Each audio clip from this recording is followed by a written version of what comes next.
Uy, usapang mag-asawa naman tayo. Alam mo, kilig na kilig ako dito sa ginawa ni Rocco Nacino para sa kanyang asawang si Melissa Gohing, yung dating kilalang volleyball player na nag-celebrate ng kanyang kaarawan noong October pa naman at actually ito nangyari. Pero nakakakilig lang kasi na siyempre, alam mo naman natin si Rocco Nacino, isa din sa mga magagaling nating aktor, pero di ba bilang may asawa ngayon, siyempre iba na yung mga galawan sa boy. Pero wag ka, si Rocco isang ano yan ha, isang certified nurse yan ha, board passer yan.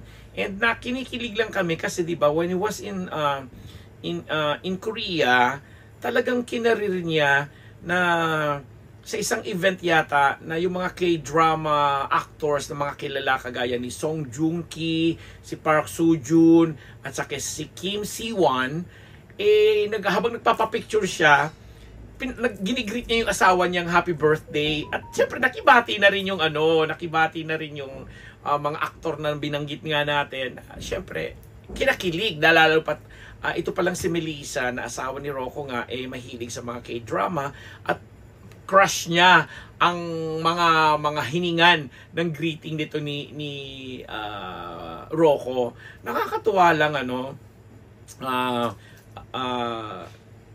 tawag dito, nakakatuwa lang na pag mayroon kang ganung partner o asawa na siyempre kahit sabi mo may anak na kayo at tapos na yung mga ligawan portion ninyo, gumagawa pa rin ng effort or nag-e-effort pa rin na iparamdam sa'yo, ipadaman na kung gaano kanya kamahal, tapos pinagbibigyan yung ilusyon mo, mga pantasya mo, di ba? Kasi sino ba naman hindi magpapantasya sa magagaling ng mga Korean actors na binanggit ko, di ba?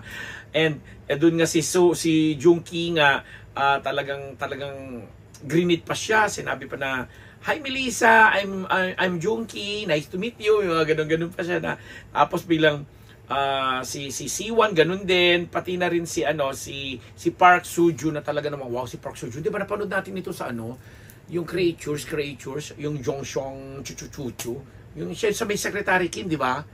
Ang galing, gwapo noon, di ba? Kahit naman ako kinig, kaya siguro ako may dagdag na kilig kasi kasi nga parang ang feeling mo pag pinanonood mo lang sa mga K-drama, ang hirap-hirap nilang ma-reach o ang hirap-hirap nilang, di ba, pag kagaya unlike sa mga Hollywood actors natin na pag nakasalubong mo kunwari sa Amerika or kung sa panig ng mundo na nagbabakasyon ka, ina-accommodate ka kaagad na kasi sa Korea iba ang kultura ng entertainment dun lalo pag umaharap sila sa mga fans nila at mga supporters. But yun na nga, nagawa nito ng paraan ni Rocco ni Rocco, at kinilig-kilig naman makikita mo dun sa video na nag-viral.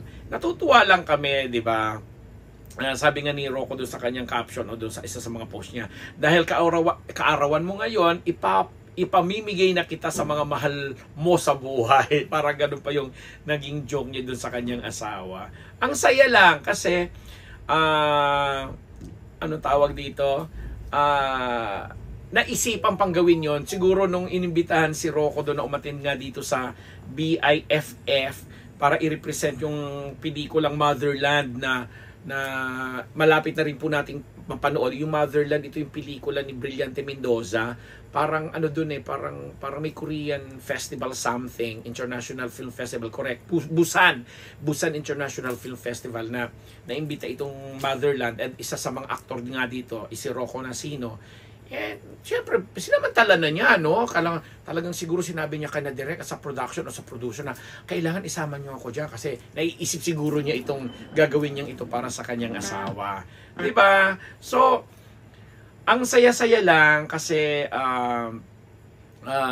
although hindi dati nabalita ko ano nangyari doon sa International Film Festival na yun, kung nanalo ba yung Homeland o may nakuha bang award, kasi nag-compete nga po ito doon sa Jisoo category. Pero alam naman natin na paggawang Brillante Mendoza, di ba? Iba rin naman ang tata. But more than that, hindi naman natin inaano dito yung pelikulang Homeland kasi ang nakita nga natin dito at ang kinakiligan yung ang ginawa ni Rocco Nacino na humingi siya ng birthday greetings para sa kanyang asawang si Melissa Gohing, di ba? So, kay Rocco, mapapanood natin siya sa pagbabalik niya bilang si Akil sa Sangre na malapit na mapanood by 2025. Isa ito sa malalaking teleserye na muling i-air sa GMA7.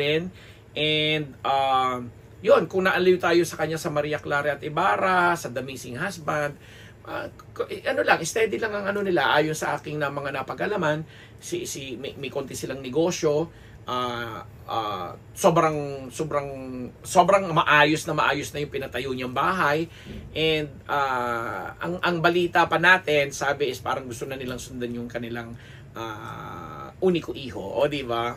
So, ang saya lang, masaya lang. Kinikilig kami. Congratulations sa iyo, Rocco, and good luck sa mga susunod mong mga adventure. And, yeah, yun na. Yeah, yan lang sabi. And napakalaki mo, Melissa Gohing, kasi nga, di ba, Rocco Nasino, saan ka pa? O, nagkakarir ang Rocco Nasino at ipamimigay ka na sa mga mahal mo sa buhay. Na sina Song Joong Ki, si Park Soo-joon, at saka si Yim Si-wan. O, di ba? Sana na po pronounce ko na tama mga pangalan na ito, na itong mga Korean actors, mga top drama actors na nakasalamuha. Na feeling ko talaga, at this, alam mo, si Rocco malakas loob niyan eh. Ilang beses ko nang nasaksiyan sa kanya na talagang para sa mahal niya sa buhay. Talagang feeling ko during the Busan International Film Festival, talagang in-approach niya, nilapitan niya na hindi naman siya nabigo. At yun na nga, dagdag pagmamahal o added point bilang gwapo at bilang mahal na asawa ang nakuha mo sa asawa mo at sa anak mo na rin na kinikilig for sure. Ako po ang inyong lingkod, kinikilig dito sa Unbearable Channel. Nagpapasalamat dito lamang po mga subscribers, mga sponsors po namin, ang Simas Philippines. Alam ko po, nalulungkot pa rin po tayo sa pagyaon ng ating minamahal na si Tita Thelma Zuniga Rodriguez, na lagi po naming binabati rito bilang isa po siya sa talagang matatag na mga sponsors po natin. Nandiyan pa rin po kayo mga Simas family namin.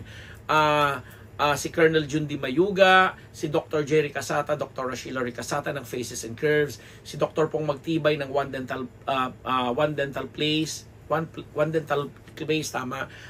Dr. Jess Solis ng Gorgeous Smile, Dr. Jessica Soho tuloy, Dr. Jessica D ng Ideal Vision, at lahat po ng mga kapamilya ko po sa Scat Media, Marites University, ang aking mga panulat sa online, sa Chronicle.Manila, ang Bulgar, Hataw, at ito nga pong Unbearable Channel. Maraming salamat po sa inyo sa susunod nating pagtatagpo. Nagpapasalamat, Unbearable.